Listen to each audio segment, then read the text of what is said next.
Welcome to The Explainer. Today we are jumping into a really fascinating legal puzzle. It all comes down to one question. When can your own past words be used in court to actually back up what you're saying on the witness stand today? So, let's paint a picture here, a classic courtroom drama scene.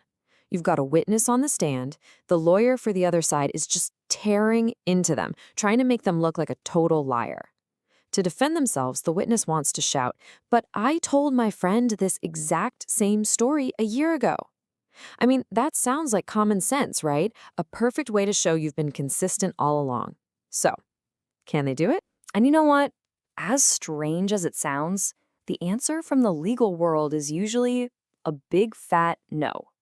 It feels completely backwards, doesn't it? If your story hasn't changed, why on earth can't you prove it? Well, it's all because of a really important legal principle that's there to stop people from, well, basically cooking up their own evidence. Yeah, this is what lawyers call the rule against prior consistent statements, or sometimes the rule against self-corroboration.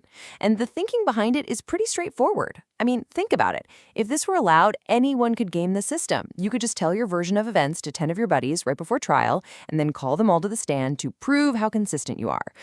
The law puts a stop to that. But like any good legal rule, this one has some absolutely brilliant exceptions. Okay, so let's get into the good stuff.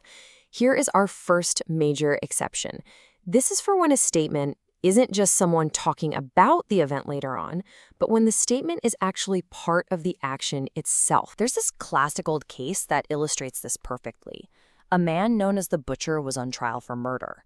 In the courtroom, the son of the victim is testifying. He says he was in the room, a face suddenly appears at the window, and in that split second, he instinctively yells out, "There's Butcher!" And bang, a shot rings out right after. Now, that shout was allowed in as evidence. Why? What makes that so different? Well, as a very famous judge, Sir James Fitzjames Stephen, later explained, that spontaneous, in-the-moment shout was way more powerful and believable to a jury than someone trying to remember a face weeks or months later in a sterile courtroom. The timing, the spontaneity, that was everything. And this all circles back to this really cool legal idea called res gestae. It's Latin, and it basically means things done, or my favorite translation, part of the story. The shout, "There's Butcher," wasn't evidence that the son was a consistent person. No, it was evidence because the shout itself was a critical piece of the crime as it was happening. It was part of the story. All right, let's move on to the second big exception. And this one is fascinating because it's not about the event itself. Instead, it's like a defensive shield that a witness gets to use, but only when they are accused of something very, very specific. So what happens if the lawyer on the other side doesn't just call you a liar, but they claim you invented your story recently? They might suggest you made it all up last week because someone offered you money, or maybe you cooked it up right after you had a huge fight with the defendant. And this is where the law gets really, really precise. A general attack, just calling you a liar or saying you can't be trusted, that's not enough to unlock this exception.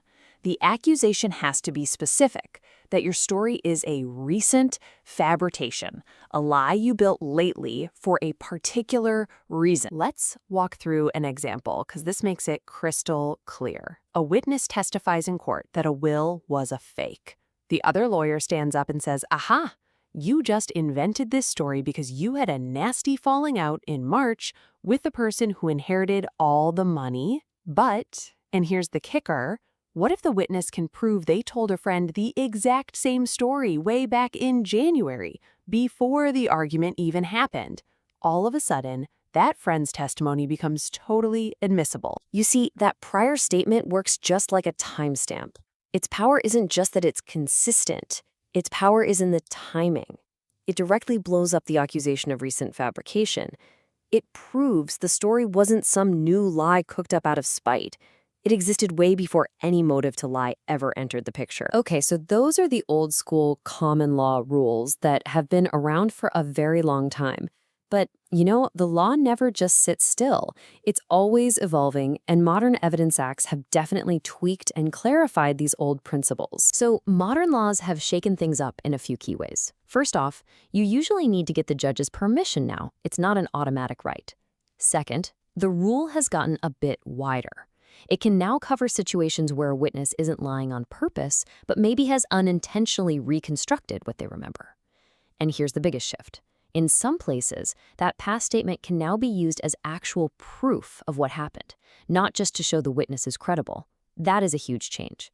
And finally, while timing is still really important, some modern rules have relaxed that super strict requirement that the statement must have been made before any motive to lie popped up. Okay, so after all of that, what's the bottom line here? Why should we even care about this pretty obscure-sounding rule? Look, it really just boils down to two key scenarios where you can get around the main rule. First, when your words aren't just about the story, they're part of the story. And second, as a defensive play, when you're accused of making up a story, you can show you were telling that same story before you had any reason to lie. And in the end, this whole area of law really shines a light on a core struggle within the justice system itself. It forces us to constantly wrestle with this huge question. How do we do everything we can to find the truth, while at the same time protecting the entire process from being manipulated? These rules, these exceptions, they're our legal system's best shot at striking that incredibly difficult but absolutely crucial balance.